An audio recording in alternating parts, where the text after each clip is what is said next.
Okay, the third question is Bella's health and mental state have taken a huge focus of my journey. What are ways the rest of the family are supported for their physical, emotional, and mental health?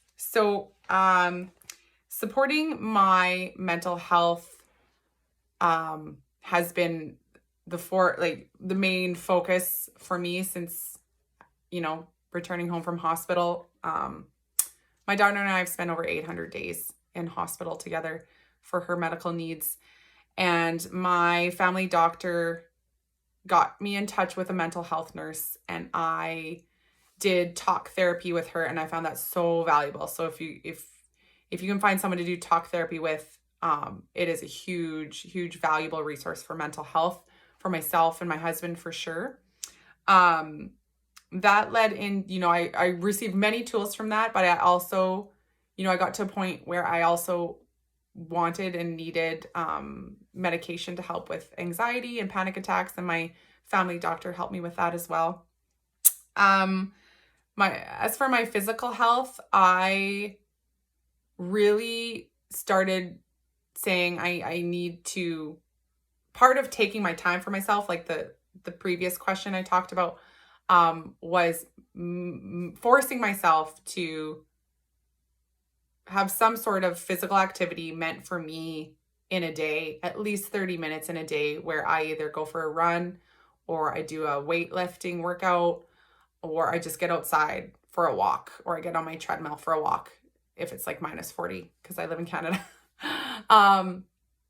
That really mattered a lot to me for my physical health because I wasn't doing that for a while, just sitting in hospital. I never focused on that.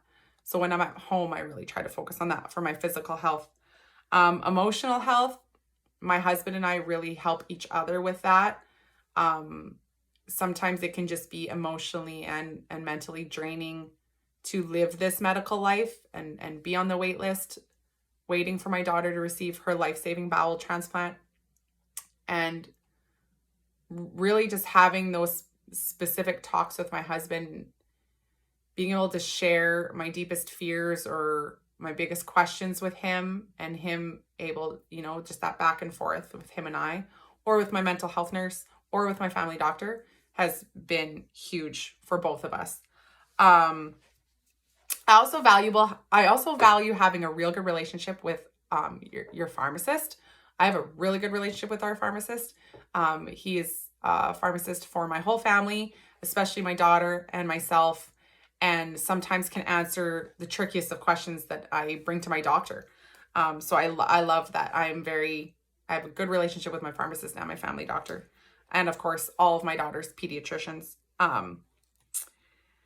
Phone appointments with my family doctor, and also over the phone discussions with my daughter's physicians, nurses, child psychologists. Gain that reassurance, to gain that extra support, have been really helpful when you don't need to, or you don't have the time to get face-to-face with them. Over the phone is very helpful. And like I mentioned earlier, making time for physical activity meant for me in a day. Not just saying, oh, I played at the park for 15 minutes today. No, like focusing on what I want to do physically for myself, and making time for that. And my husband and I also really like to plan breaks. I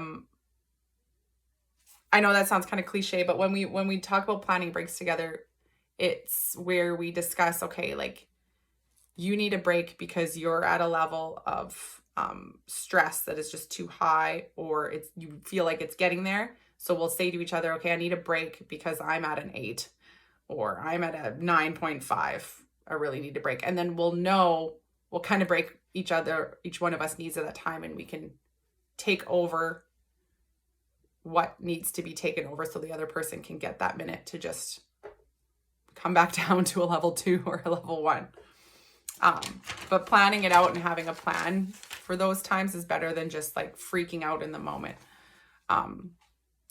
So a lot of planning, a lot of support, really valuable for your mental, physical, and emotional health.